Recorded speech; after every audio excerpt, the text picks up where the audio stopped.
بسم اللہ الرحمن الرحیم۔ نماز کی فضیلت کے بیان میں حضرت عبداللہ بن عمر رضی اللہ تعالیٰ عنہ نبی کریم صلی اللہ علیہ وسلم کا ارشاد نقل کرتے ہیں کہ اسلام کی بنیاد 5 ستونوں پر ہے۔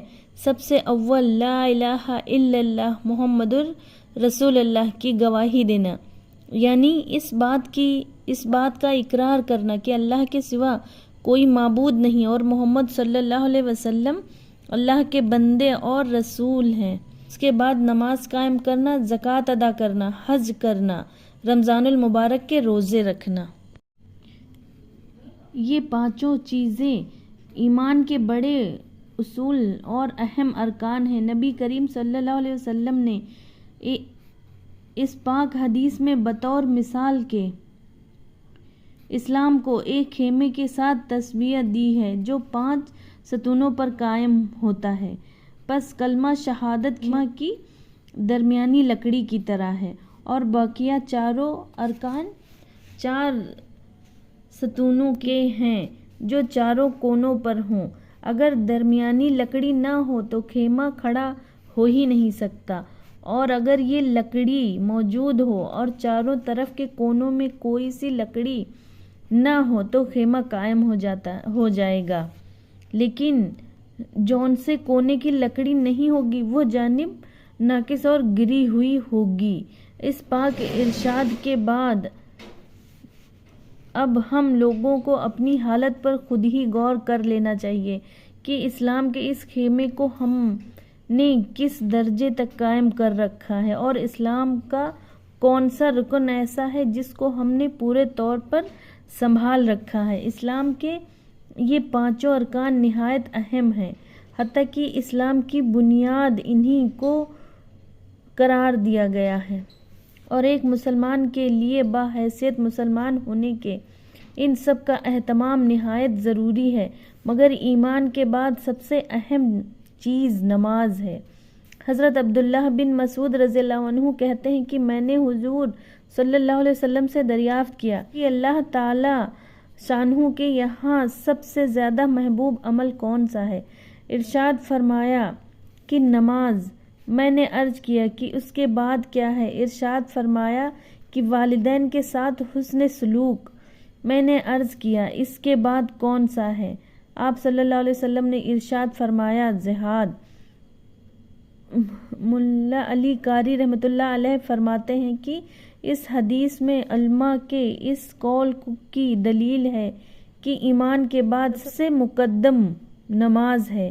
اس کی تائید اس حدیث صحیح سے بھی ہوتی ہے جس میں ارشاد ہے ترجمہ، یعنی بہترین عمل جو اللہ تعالیٰ نے بندوں کے لیے مقرر فرمایا وہ نماز ہے، اور احادیث میں کثرت سے یہ مضمون صاف اور صحیح حدیثوں میں نقل کیا گیا ہے کہ تمہارے سب اعمال میں سب سے بہتر عمل نماز ہے۔ چنانچہ جامع صغیر میں حضرت ثوبان ابن عمر سلمہ، ابو امامہ عبادہ رضی اللہ عنہ، 5 صحابہ رضی اللہ عنہ سے یہ حدیث نقل کی گئی ہے، اور حضرت ابن مسعود رضی اللہ عنہ، دانش رضی اللہ عنہ سے اپنے وقت پر نماز کا پڑھنا افضل ترین عمل نقل کیا گیا ہے۔ حضرت ابن عمر رضی اللہ عنہ اور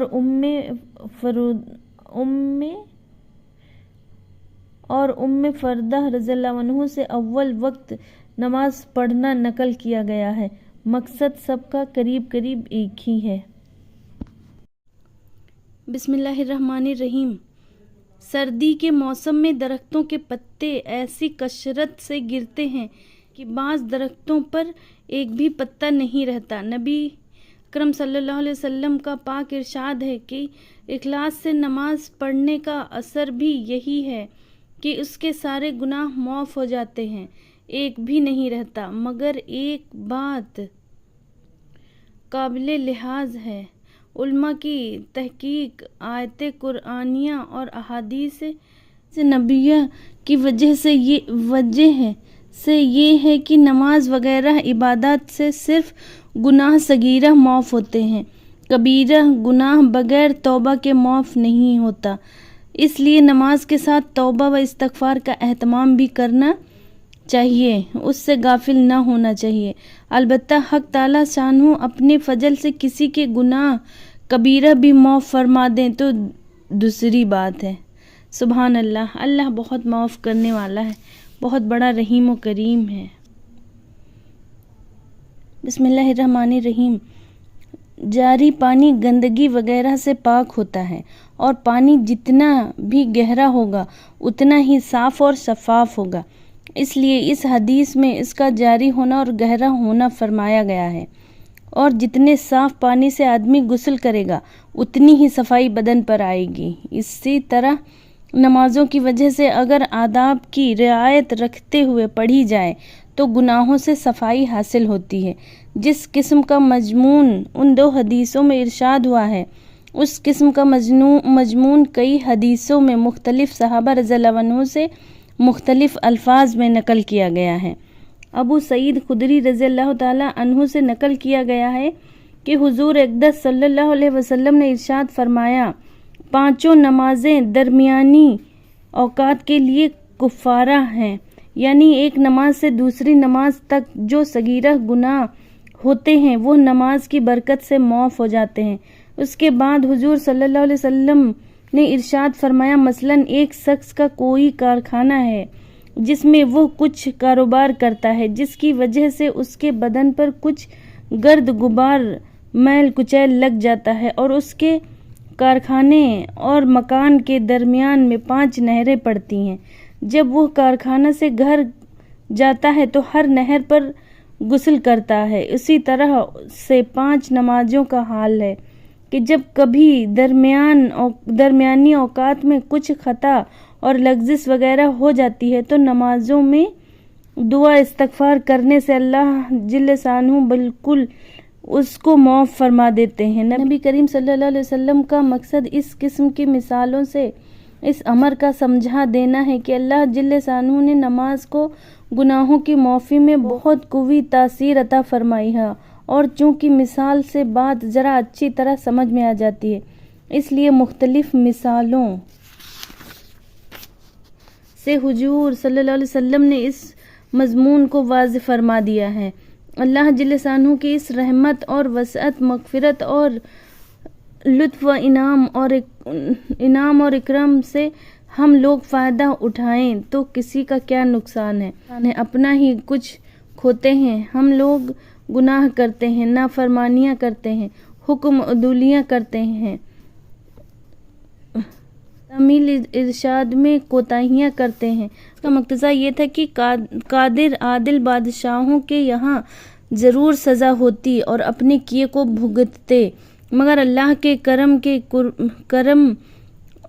کرم کے قربان کی جس نے اپنی نافرمانیاں اور حکم عدولیاں کرنے کی تلافی کا طریقہ بھی بتا دیا۔ اگر ہم اس سے نفع حاصل نہ کریں تو ہماری حماقت ہے۔ حق تعالیٰ شانہ کی رحمت اور لطف تو عطا کے واسطے بہانے ڈھونڈتے ہیں۔ ایک حدیث میں ارشاد ہے کہ جو شخص سوتے ہوئے یہ ارادہ کرے کہ تہجد پڑھوں گا پھر آنکھ نہ کھلے تو اس کا ثواب اس کو ملے گا اور سونا مفت میں رہا۔ سبحان اللہ، کیا ٹھکانہ ہے اللہ کے دین اور عطا کا، اور جو کریم اس طرح عطائیں کرتا ہو اس سے نہ لینا کتنی سخت محرومی اور کتنا زبردست نقصان ہے۔ بے شک اللہ بہت رحیم و کریم ہے، اس لیے نماز قائم کریں۔ نماز ہر چیز گناہوں سے معافی ہے، غلط کاموں سے روکتی ہے، ناپاکی سے دور کرتی ہے، اور نماز میں کامیابی ہے۔ اللہ کو نمازی بہت پسند ہے، نماز پڑھنے والا بہت پسند ہے، تو اس لیے نماز قائم کریں، اللہ کے بندوں کے لیے دعا کریں، آپ صلی اللہ علیہ وسلم کی امت کے لیے دعا کریں، سب کے لیے دعا کریں۔ آمین ثم آمین۔ السلام علیکم۔